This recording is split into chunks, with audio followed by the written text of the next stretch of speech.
Bulletin की शुरुआत करेंगे, लेकिन उससे पहले आपको सीधे ले चलते हैं लोकसभा, जहां पर सदर जमहूरिया की तकरीर पर शुक्रिया की तहरीक चल रही है और इस वक्त पीएम मोदी जवाब दे रहे हैं लोकसभा में। कांग्रेस के लिए जानना बहुत जरूरी है और जो यहां नहीं है उनको भी जानना जरूरी है।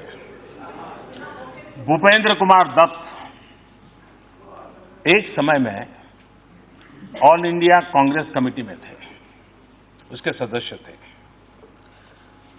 स्वतंत्रता संग्राम के दौरान 23 साल उन्होंने जेल में बिताए थे। वो एक ऐसे महापुरुष थे जिन्होंने न्याय के लिए 78 दिन 78 डे जेल के अंदर भूख हड़ताल की थी और ये भी उनके नाम एक रिकॉर्ड है। विभाजन के बाद भूपेंद्र कुमार दत्त पाकिस्तान में ही रुक गए थे। वहां की संविधान सभा के वे सदस्य भी थे। जब संविधान का काम चल ही रहा था, अभी तो संविधान का काम चल ही रहा था, शुरुआत के दिन थे, और उस समय भूपेंद्र कुमार दत्त ने उसी संविधान सभा में जो कहा था उसे आज मैं दोहराना चाहता हूं, क्योंकि जो लोग हम पे आरोप मढ़ रहे हैं उनके लिए समझना बहुत जरूरी है।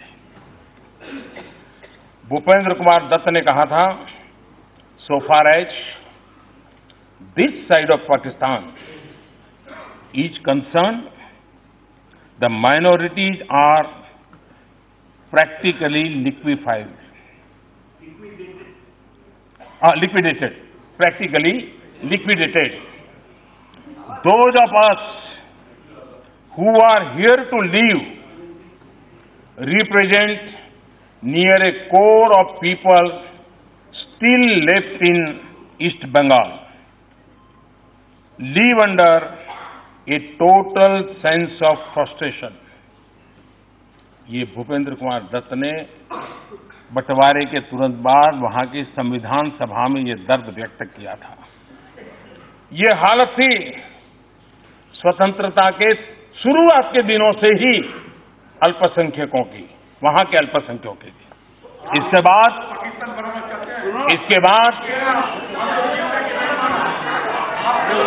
बाद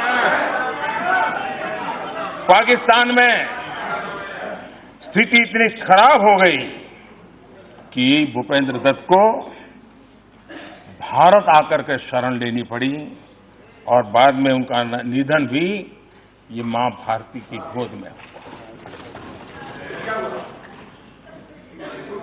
तब के पाकिस्तान में आपके लिए तो कुछ नहीं हुआ जी, कुछ नहीं हुआ। आपके लिए तो सामान्य, हाँ आए तो आए, मरे तो मरे। यही है, यही आपकी सोच है, यही आपकी सोच है महापुरुष, यही आपकी सोच है।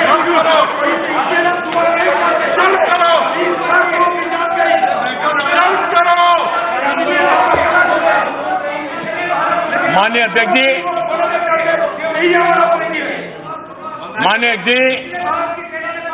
तब के पाकिस्तान में एक और बड़े स्वतंत्र सेनानी रुक गए थे, जोगेंद्रनाथ मंडल। वे समाज के बहुत ही पीड़ित, शोषित, कुचले हुए समाज का प्रतिनिधित्व करते थे। उन्हें पाकिस्तान का पहला कानून मंत्री भी बनाया गया था। 9 अक्टूबर 1950, अभी आजादी के और बंटवारे के 2-3 साल हुए थे। 9 अक्टूबर 1950 को उन्होंने अपना इस्तीफा दे दिया था। उनके इस्तीफे का एक पैराग्राफ इस्तीफे में जो लिखा था उसको मैं कोट करना चाहता हूं। उन्होंने लिखा था, I must say that this policy of driving out Hindus from Pakistan has succeeded completely in West Pakistan and is nearing completion in East Pakistan. उन्होंने आगे कहा था, Pakistan has not given the Muslim League entire satisfaction and a full sense of security. They now want to get rid of the Hindu intelligentsia so that the political, economic and social life of Pakistan may not in any way influenced by them. ये मंडल जी ने अपने इस्तीफे में लिखा था। इन्हें भी आखिरकार भारत ही आना पड़ा और उनका निधन भी मां भारती की गोद में हुआ। इतने दशकों के बाद भी पाकिस्तान की सोच नहीं बदली है। वहां आज भी अल्पसंख्यकों पर अत्याचार हो रहे हैं। अभी अभी नानकाना साहब के साथ क्या हुआ वो सारे देश और दुनिया ने देखा है। और ये ऐसा ही नहीं है कि सिर्फ हिंदू और सिखों के साथ होता है, और भी माइनॉरिटी के साथ ऐसा ही जुल्म वहां होता है। ईसाइयों को भी ऐसी ही पीड़ा झेलनी पड़ती है। सदन के मैं चर्चा के दरमियान गांधी जी के कथन को लेकर के भी बात कही गई है। कहा गया कि सीए पर सरकार जो कह रही है वो गांधी जी की भावना नहीं थी। खैर, कांग्रेस जैसे दलों ने तो गांधी जी की बातों को तो दशकों पहले छोड़ दिया था।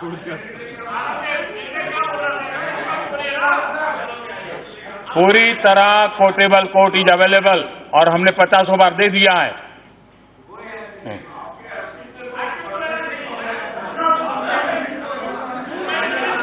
लेकिन आपने तो गांधी जी को छोड़ दिया है और इसलिए न देश आपसे कोई अपेक्षा करता है, लेकिन जिसके आधार पर कांग्रेस की रोजी रोटी चल रही है, मैं आज उनकी बात करना चाहता हूं। 1950 में नेहरू लियाकत समझौता हुआ। भारत और पाकिस्तान में रहने वाले माइनॉरिटीज की सुरक्षा को लेकर के ये समझौता हुआ। समझौते का आधार पाकिस्तान में धार्मिक अल्पसंख्यकों के साथ भेदभावपूर्ण व्यवहार नहीं होगा। पाकिस्तान में रहने वाले जो लोग हैं, जिसमें जो धार्मिक अल्पसंख्यक है, जिसकी बात हम बोल रहे हैं, उसके संबंध में नेहरू और लियाकत के बीच में एग्रीमेंट हुआ था। अब कांग्रेस को जवाब देना होगा। नेहरू जैसे इतने बड़े सेक्युलर, नेहरू जैसे इतने बड़े महान विचारक, इतने बड़े विजनरी और आपके लिए सब कुछ, उन्होंने उस समय वहां की माइनॉरिटी के बजाय सारे नागरिक ऐसा शब्द प्रयोग क्यों नहीं किया? अगर इतने ही महान थे, इतने उदार थे, तो क्यों नहीं किया भाई? कोई तो कारण होगा। लेकिन इस सत्य को आप कब तक जुठलाओगे? भाइयों बहनों, माननीय सदस्य अध्यक्ष जी और माननीय सदस्यगण, ये उस समय की बात है। ये मैं उस समय की बात बता रहा हूं।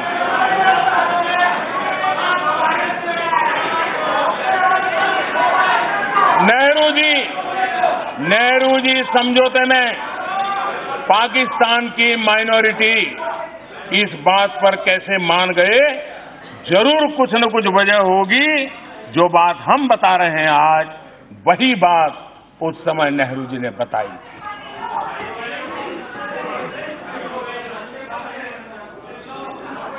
माननीय अध्यक्ष जी,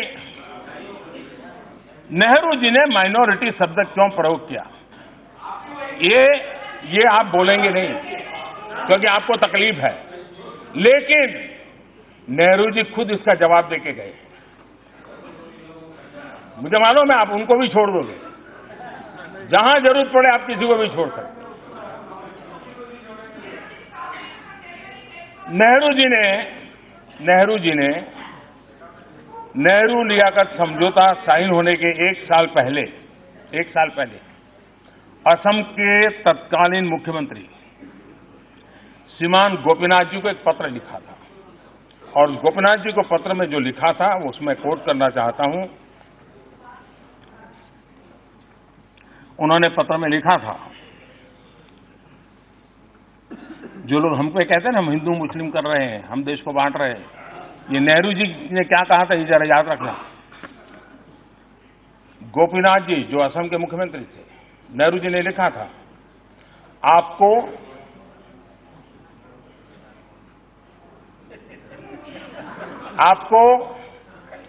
हिंदू शरणार्थियों और मुस्लिम इमिग्रेंट्स इसके बीच फर्क करना ही होगा और देश को इन शरणार्थियों की जिम्मेदारी लेनी ही पड़ेगी। उस समय असम के मुख्यमंत्री को उस समय के भारत के प्रधानमंत्री पंडित नेहरू जी ने लिखी हुई चिट्ठी है। नेहरू लियाकत समझौते के बाद कुछ महीनों के भीतर ही नेहरू जी का इसी संसद के फ्लोर पर 5 नवंबर 1950 उनका एक बयान है। 5 नवंबर 1950 नेहरू जी ने कहा था, इसमें कोई संदेह नहीं है कि जो प्रभावित लोग भारत में सेटल होने के लिए आए हैं ये नागरिकता मिलने के हकदार है और अगर इसके लिए कानून अनुकूल नहीं है तो कानून में बदलाव किया जाना चाहिए। 5 नवंबर 1950 1963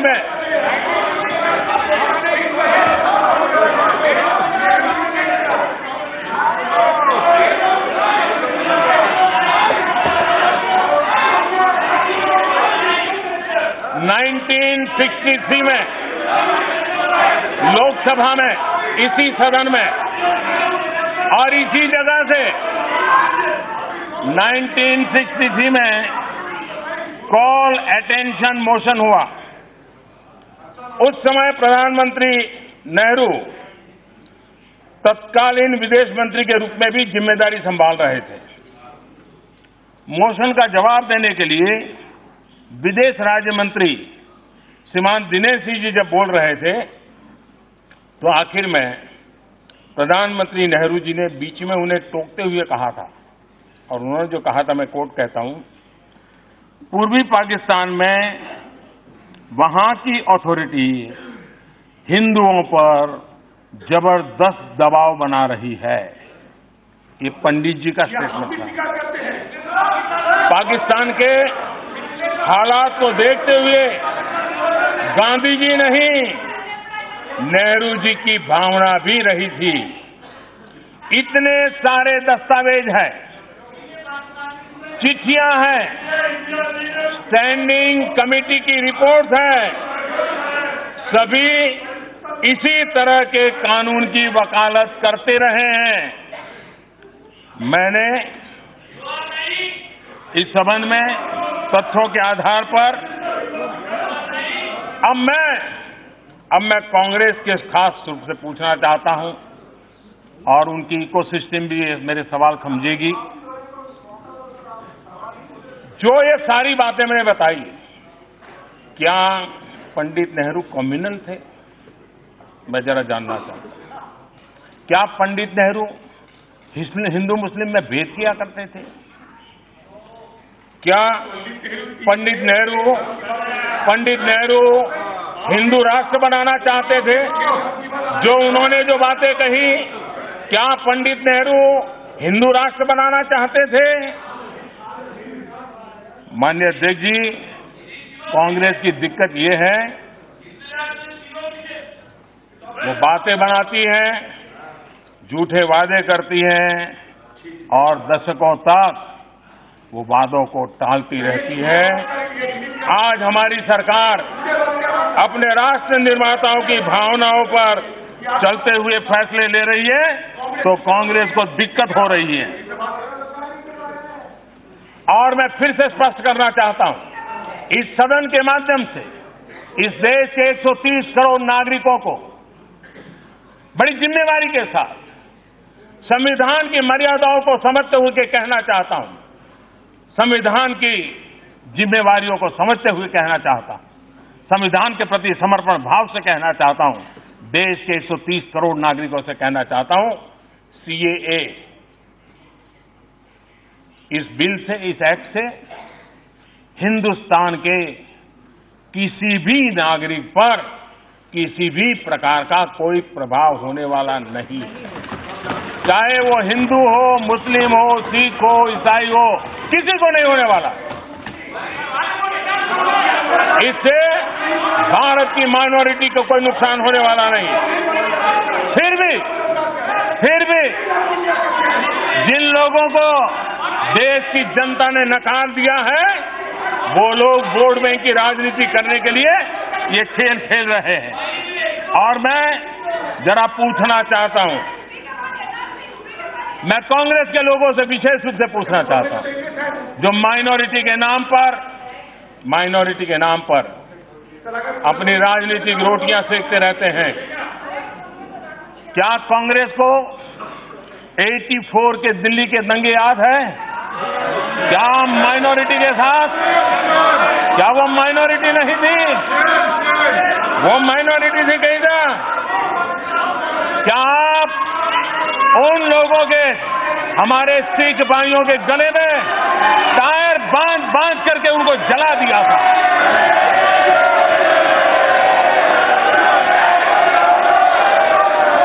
इतना ही नहीं, सिख दंगों के आरोपियों को जेल में तक भेजने का काम आपने किया नहीं। इतना ही नहीं, आप जिन पर आरोप लगे हुए हैं, सिख दंगों को भड़काने के जिन पर आरोप लगे हैं, उनको आज मुख्यमंत्री बना देते हो।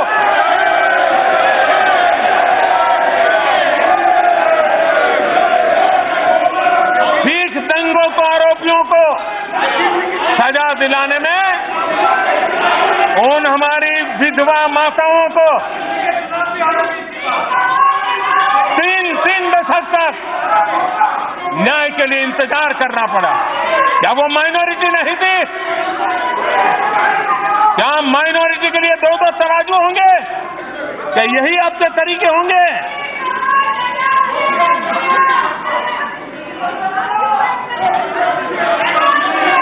माननीय अध्यक्ष जी, कांग्रेस पार्टी जिसने इतने सालों तक देश में राज किया, आज वो देश का दुर्भाग्य है कि जिसके पास एक जिम्मेवार विपक्ष के रूप में देश को अपेक्षाएं थी, वो आज गलत रास्ते पर चल पड़े हैं। वज़ीर-ए-आज़म नरेंद्र मोदी लोकसभा में खिताब कर रहे हैं और राष्ट्रपति के अभिभाषण के बाद वो शुक्रिया की तहरीक में जवाब दे रहे हैं। साथ ही साथ कांग्रेस से कई सवाल उन्होंने किए। कांग्रेस पर उन्होंने कहा कि माइनॉरिटी अक़लियतों के नाम पर कांग्रेस लगातार सियासत कर रही है, लिहाजा कांग्रेस को ये सियासत बंद करनी चाहिए। उनकी तरफ से कहा गया कि 1984 में जो सिख मुखालिफ दंगे हुए थे, उन माइनॉरिटीज़ को आखिर कांग्रेस ने इंसाफ क्यों दिलाने की बात नहीं की, और सीए पर लगातार कांग्रेस पर उन्होंने निशाना साधा। फिलहाल आगे बढ़ेंगे। श्रीनगर शहर में मिलिटेंटों ने एक बार फिर से ग्रेनेड हमला किया है। लाल बाजार श्रीनगर में इस धमाके से एक एसएसबी जवान जख्मी हो गया है। जराये के मुताबिक ये ग्रेनेड लाल बाजार पुलिस स्टेशन की जानिब फेंका गया था। वो पुलिस स्टेशन के गेट के करीब फट गया। पुलिस ने उसे पुरस्कार धमाका करार दिया। उधर जख्मी जवान की हालत मुस्तहकम बताई जा रही है। इतवार को प्रताप पार्क श्रीनगर में हुए ग्रेनेड धमाके के सिलसिले में आज सुबह ही एक शख्स को गिरफ्तार किया गया था। उस धमाके में 2 सीआरपीएफ जवान जख्मी हुए थे। लाल बाजार पुलिस स्टेशन के सामने खड़े हैं। यहाँ ही धमाका हुआ है। इस गेट के बिल्कुल सामने ये जो गाड़ी है उसके इस तरफ उसका इम्पैक्ट दिखाई दे रहा है, लेकिन हमें वहाँ जाने की इजाज़त नहीं दी जा रही है। बिल्कुल करीब है ये पुलिस स्टेशन के। शायद ये कोशिश थी कि पुलिस स्टेशन को निशाना बनाया जाए, लेकिन पुलिस फिलहाल ये कंफर्म नहीं कर रही है कि ये किस तरह का धमाका था। हालांकि ज़राए से ये पता चला है कि ग्रेनेड फेंका गया। यहाँ पे पुलिस स्टेशन के बिल्कुल सामने धमाका होना अपने आप में एक बहुत बड़ी बात है, क्योंकि सिक्योरिटी के हिसाब से पुलिस स्टेशन के बिल्कुल करीब धमाका होना, और चाहे अभी ये किस तरह का धमाका कहा जाए। कुछ दिन पहले यहाँ श्रीनगर में OGWs को गिरफ्तार किया गया था, जिनकी DGP J&K पुलिस के मुताबिक बड़ी साजिश थी। वो श्रीनगर में कई तरह की कार्रवाइयाँ करने वाले थे और इतवार को जो ग्रेनेड हमला हुआ था प्रताप पार्क में, उसके बारे में आज सुबह ही पता चला कि उस शख्स को आज सुबह गिरफ्तार किया गया है जो उसमें मुलविस है। इस तरह सीधे तौर पे ये पता चलता है कि मिलिटेंटों के निशाने पे श्रीनगर है। वो चाहते हैं कि श्रीनगर में इस तरह की कार्रवाइयाँ हों ताकि वो अपनी प्रेजेंस महसूस करा सकें और इसको इस तरह वो अपनी कार्रवाइयाँ जारी रख सकें। शबीर शाह के साथ Shabir Ahmad, news 18 Urdu, Srinagar. Popular Front of India के खिलाफ नकेल कसने की तैयारियों की खबरों के दरमियान शहरियत तरमीमी कानून के खिलाफ एहतजाज और सियासी रवाबित का इंकशाफ हुआ है। ज़राए के मुताबिक इन्फोर्समेंट डायरेक्टरेट यानी ईडी के जरिए वजारत दाखिला को एक रिपोर्ट सौंपे जाने की खबर है। ज़राए के मुताबिक कांग्रेस लीडर उदित राज, आप लीडर संजय सिंह और भीम आर्मी से मुबैना रवाबित हैं। वजीर मुमलिकत दाखिला नित्यानंद राय ने न्यूज़ 18 से खुसूसी बातचीत करते हुए कहा कि अब हकायक मंजर आम पर आ गए हैं।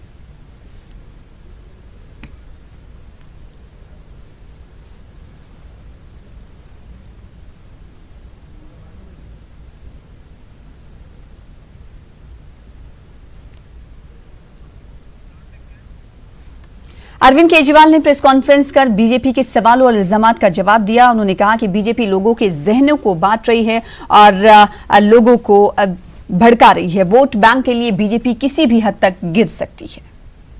भारतीय जनता पार्टी खुद भी मानती है कि उनके पास दिल्ली का सीएम बनने लायक कोई नहीं है। कल फिर मैंने कहा था कि अमित शाह जी कह रहे हैं कि मेरे को वोट दे दो, मैं दिल्ली का सीएम डिसाइड करूंगा। तो अमित शाह जी आ जाएं बहस करने के लिए, और सारे मुद्दों पे मैं बहस करने के लिए तैयार हूं। उनको वो शाहीन बाग कर रहे हैं, मैं शाहीन बाग के ऊपर भी चर्चा करने के लिए तैयार हूं उनके साथ। लेकिन अमित शाह जी ने भी बहस करने से मना कर दिया। वो भी बहस करने को तैयार नहीं है, वो भी जनता के बीच में आने के लिए तैयार नहीं है, जनता के प्रश्नों के जवाब देने के लिए वो तैयार नहीं है, जो एक बहुत ही दुखद बात है। अब इन्होंने परसों दिल्ली पुलिस आगे कर दी। दिल्ली पुलिस ने कुछ तस्वीरें सामने की, वो भी नहीं चला। अभी तो आप देखो, अभी तो 24 घंटे बचे हैं, अभी तो ईडी भी सामने आएगा सब। मैंने तो कल ही कहा था भाई, जो गुनाहगार है उसको पकड़ के जेल में डालो, और अगर आम आदमी पार्टी का है तो उसको डबल सजा दो। 10 साल की सजा बनती हो, 20 साल की सजा दो। देश की सुरक्षा के साथ राजनीति मत करो, देश की सुरक्षा के साथ खिलवाड़ मत करो, देश की सुरक्षा के साथ गंदगी मत करो। प्रेस कॉन्फ्रेंस करते हैं देश की सुरक्षा के साथ। उन्होंने सारी एजेंसीज को केवल और केवल पॉलिटिकल टूल बना लिया है अपना। अगर किसी पार्टी का भी हो, चाहे बीजेपी का हो, चाहे आम आदमी पार्टी का हो, चाहे कांग्रेस का हो, किसी ने अगर किस गड़बड़ की है, पकड़ के उसको जेल में डालो, उसको सख्त से सख्त सजा दो। ये 24 घंटे पहले प्रेस कॉन्फ्रेंस किस चीज की प्रेस कॉन्फ्रेंस कर रहे हैं लोग? दिल्ली पुलिस प्रेस कॉन्फ्रेंस करती है, ईडी स्टोरी लीक करती है, ये क्या है? अभी तो पता नहीं कितनी पिक्चरें निकल के आएंगे और कितने वीडियो निकल के आएंगे। अभी एक सवाल है, क्या आपको भी हनुमान चालीसा गानी पड़ती है या आप गीता के उपदेश को यहाँ पे रेफर करते हैं? क्या वजह है इसकी? वजह यह है कि मैं सारे भारतीय जनता पार्टी के नेताओं से अब हनुमान चालीसा गवाऊंगा। उन्हें हनुमान चालीसा गाना चाहिए। उनकी भाषा में थोड़ी संयम आएगा, उनकी भाषा में थोड़ी मर्यादा आएगी, उनके हृदय के अंदर थोड़ी शांति आएगी। वो बहुत विचलित हैं, वो फर्जी हिंदू हैं वो लोग सारे। उनको हनुमान चालीसा नहीं आता, उनको भगवत गीता नहीं आती, उनको कुछ। और कुछ देर पहले हमने बात की थी वजीर मुमलिकत दाखिला नित्यानंद राय की, जिन्होंने न्यूज़ 18 से खुसूसी बातचीत की है। इस बातचीत में उन्होंने किन मुद्दों पर अपनी राय जाहिर की, आइए आपको दिखाते हैं। दिल्ली विधानसभा चुनाव में प्रचार का आज आखिरी दिन है। अभी हमारे साथ हैं केंद्रीय गृह राज्य मंत्री नित्यानंद राय जी। सर, क्या माहौल दिख रहा है? क्योंकि लगातार आपको हमने देखा कि आप लगातार प्रचार में एक्टिव रहे हैं। माहौल इतना बढ़िया है, दिल्ली माननीय प्रधानमंत्री मोदी जी के काम से, उनके नाम से प्रभावित है। यहाँ केजरीवाल जी ने 5 वर्षों तक दिल्ली वासियों को ठगा है, एक भी विकास का काम नहीं किया है, एक भी झुग्गियों में मकान नहीं बनाया है। अनाधिकृत कॉलोनियों का मालिकाना हक देने के वादा करने वालों ने दिल्ली के अनाधिकृत कॉलोनियों को मालिकाना हक मिले, उसको भी उसने लटकाया था। मोदी जी ने सबको मालिकाना हक दे दिया है। यहाँ शुद्ध पानी मिलेगा, यहाँ गरीबों के हित की सारी योजनाएं लागू होगी, दिल्ली का मान सम्मान बढ़ेगा। इस बार का चुनाव विकास के लिए है, देश के लिए है। विकास का नाम है मोदी और देश के स्वाभिमान का नाम है मोदी। देश के विकास और दिल्ली के विकास और अपने देश के स्वाभिमान के साथ दिल्ली इस बार चुनाव लड़ रही है। और दिल्ली का चुनाव दिल्ली के लोग लड़ रहे हैं। मैं तो ऐसा चुनाव कभी देखा ही नहीं कि कहीं किसी चुनाव में कोई प्रत्याशी लड़ते थे, कोई पार्टी के कार्यकर्ता लड़ते थे। इस बार दिल्ली के चुनाव दिल्ली की जनता लड़ रही है। केजरीवाल को हराने के लिए, झूठे को हटाने के लिए इस बार का चुनाव दिल्ली की जनता लड़ रही है और यहाँ भारतीय जनता पार्टी की सरकार बनी। क्या बिहारियों को छलने का काम किया? क्योंकि जिस तरह से उनके बयान में हमने देखा पहले, आपको लगता है कि बिहारियों को लेकर के केजरीवाल का सकारात्मक रवैया नहीं रहा? कितना अपमान किया है बिहारियों का, पूर्वांचलियों का, पहाड़ वालों का भी अलग अलग तरीके से। बिहारियों का अपमान तो सीधा का सीधा 500 रुपए लेके आते हैं और 5 लाख का इलाज कराकर चले जाते हैं। इससे बड़ा अपमान क्या हो सकता है? बिहारी भी जाग गया है और पूरी दिल्ली जाग गई है और देश के कोने कोने से आए हुए जो भी दिल्ली में रहते हैं सब लोगों ने केजरीवाल के झूठ को समझा है। फिलहाल इसी के साथ इस बुलेटिन में इतना ही। देखते रहिए न्यूज़ 18 उर्दू। दीजिए इजाजत। आदाब।